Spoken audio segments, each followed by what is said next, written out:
बात अब फसाद ज़दा इलाके और जंग ज़दा इलाके की करेंगे, जहां पर दुनिया भर की नजरें इस वक्त मरकूज है। वो है ईरान और अमेरिका। एक तरफ से सुपर पावर है और एक तरफ से अमेरिका के मुताबिक एक कमजोर मुल्क है। लेकिन सूरत हाल ये है कि अमेरिका की बस हो गई है। वो बात यहां पर सामने आई जब कल रात देर गए ईरान ने अपना मसवदा बाज़ाब्ता तौर पर अमेरिकियों को सौंपा कि अगर आप मुज़ाकरात चाहते हैं, अगर आप अमन चाहते हैं, तो शर्तिया तौर पर आपने ये 5 चीजें करनी होंगी। और वो चार्टर ऑफ डिमांड्स पाकिस्तान के जरिए से सदर अमेरिका डोनाल्ड ट्रंप को भेजा। आनन फानन में डोनाल्ड ट्रंप का बयान सामने आया और डोनाल्ड ट्रंप ने उस तजवीज को मुस्तरद किया और कहा कि यह काबिल कबूल ही नहीं है।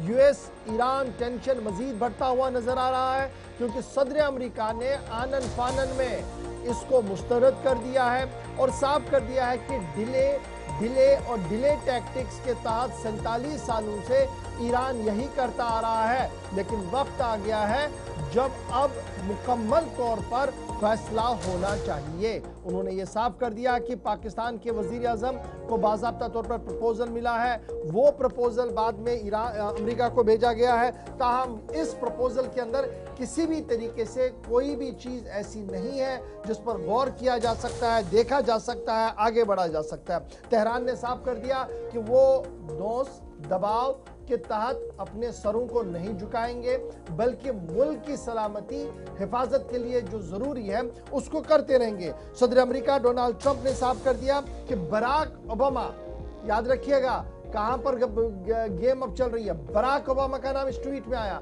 और क्या कहा कि बराक ओबामा के टेन्योर में जो डील हुई है उस डील की वजह से जो एक राहत ईरान को मिली है उसका आज ये नतीजा है कि ईरान आंखें दिखा रहा है। कितना बेहतर होता कि सख्ती पहले ही की जाती। यानी साबिक सदर बराक ओबामा को भी इस ट्वीट के अंदर जो है वो लपेटा गया है। इधर अमेरिका से मुज़ाकरात पर शहबाज शरीफ ने अब से थोड़ी देर पहले एक पोस्ट भी किया इशफाक कि ईरान का जवाब भी मौसूल हुआ है, लेकिन यही शायद वो जवाब है जो अमेरिका को भेजा गया जो रिजेक्ट हुआ। बिल्कुल, जवाब तो यही था ना जो मैंने बता दिया। उन्होंने कहा कि देखिए हम दबाव के तहत कोई भी काम नहीं करेंगे, आप धमकियों से हमसे कोई काम करवाना चाहता है ऐसा मुमकिन नहीं है, बल्कि मुज़ाकरात के लिए साजगार माहौल। अब साजगार माहौल के लिए क्या कहा गया कि सबसे पहले 30 दिन का टाइम फ्रेम होना चाहिए कि विद इन 30 डेज काम हो जाएगा। काम क्या करना है, जितने भी एसेट्स फ्रीज हुए हैं उन्हें डिफ्रीज किया जाए।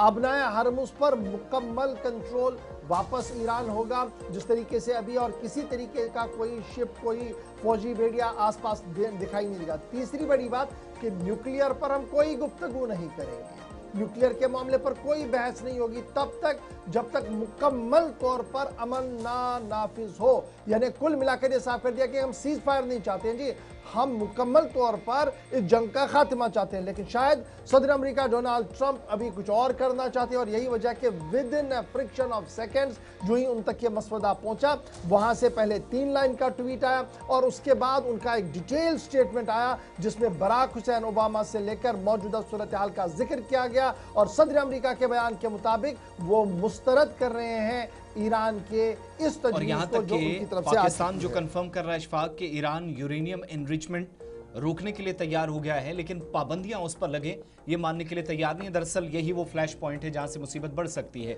ये तो एक खबर, इस पर चूंकि जो साथ में जिन अल्फाज का इस्तेमाल अमेरिकी सदर की जानिब से किया गया उन्होंने सबसे पहले तस्दीक की, वो आपके सामने रख दी है।